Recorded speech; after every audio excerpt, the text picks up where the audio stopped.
effort in this bill, as well as all the senators who have joined in as co-sponsors of the Puerto Rico Status.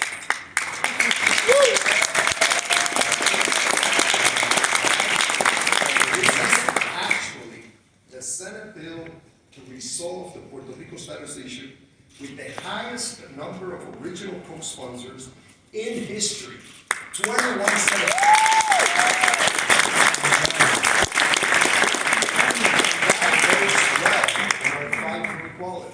I can say that I have been able to personally meet with the vast majority of the co-sponsors of this bill, and I commend all of them for accepting to heed our people's aspirations. I also thank the Puerto Rico Federal Affairs Administration Executive Director Luis Davila and his staff for their determined work to inform members of the Senate of the merits of this bill.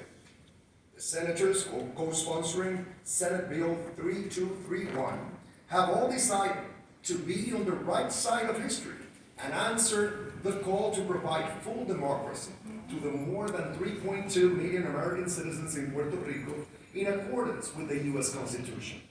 Today, we continue making strides in our path forward towards fulfilling the democratic values upon which our nation was founded, which must be available to all of its citizens.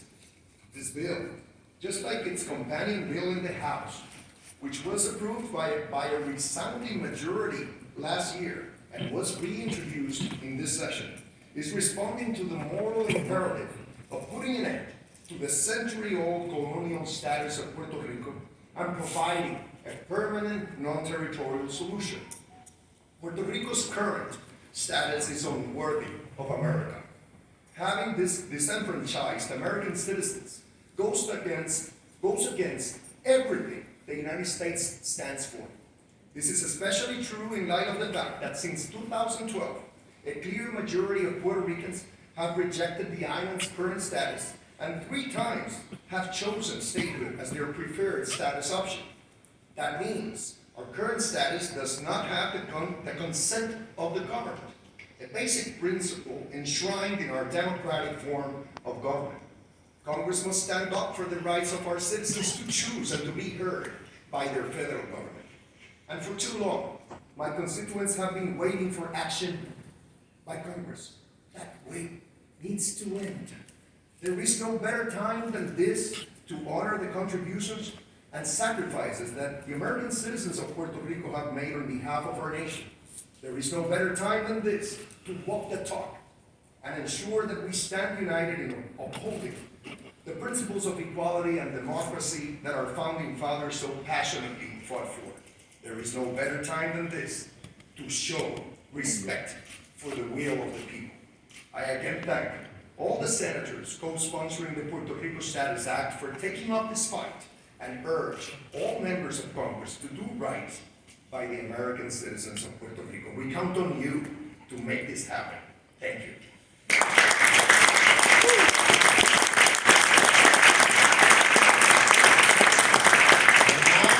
It is my pleasure, my privilege, to leave you with our resident commissioner, Jennifer Gonzalez-Colón.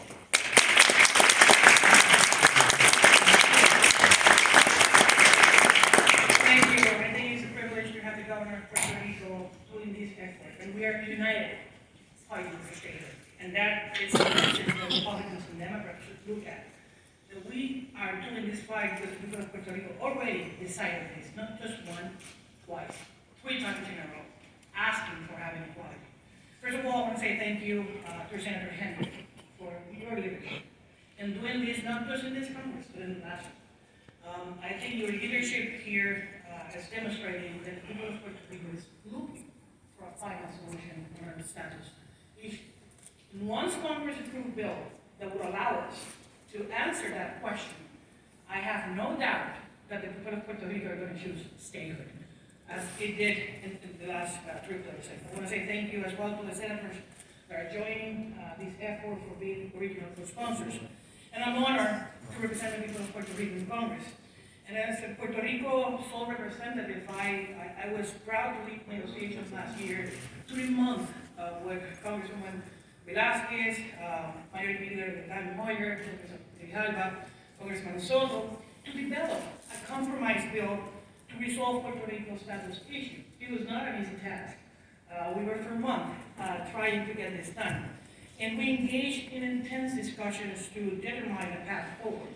Everyone has to make difficult choices and concessions during the process. And this Puerto Rico Status Act is the product of those negotiations. It's not a perfect bill, and I think no legislation we consider in Congress is, but it does represent a sincere and monumental effort to finally recognize the island and end over 100 years of inequality and second-class citizenship. This bill is centered on three main principles, and I want to discuss this. First, to permanently resolve the Puerto Rico status dilemma, and we determine that that is the problem in this case. The territorial status cannot be part of the solution. The territorial status is the main reason behind the most social, economic, and fiscal challenges Puerto Rico is facing. It allows the federal government to treat us unequally under multiple federal laws and programs. It relegates the island's 3.2 million American citizens into indefinite second-class status, denying us the right to vote for a president, to have full representation in Congress. I'm representing the island, 3.2 million, but I cannot vote in the floor of the House. We don't have senators coming from the island as well. And we cannot share equal footing of rights and responsibility with our fellow citizens. That's why this bill would authorize a plebiscite among non-territorial and constitutionally viable options only. And that's one of the beauties of this bill. And those are, by the voice of the U.S. Department of Justice, statehood, independence, and independence in free association. Second, we agreed that the plebiscite had to be federally binding and self-executing, establishing a mechanism to transition to implement the choice of the majority of the voters. We don't need another soundbite. We need a sounding result that can be answered by Congress. And third, we agreed that the bill had to clearly lay out what Congress is willing to offer and the consequences of each option. And this is to ensure all voters in Puerto Rico were able to make an informed decision. Our efforts last December culminated with a historic vote, a bipartisan vote in the U.S. House of Representatives with the passage of this bill that never before happened. And I hope this can happen in the Senate as well. That decision will make a viable option to Puerto Ricans and Americans living on the island will be binding by the federal government. And this is a precedent we need to fight for. I'm glad we're building on that historic effort today with both the reintroduction of the bill in their House early this year, right now with more than 88 sponsors, and today more than 21 sponsors in the Senate.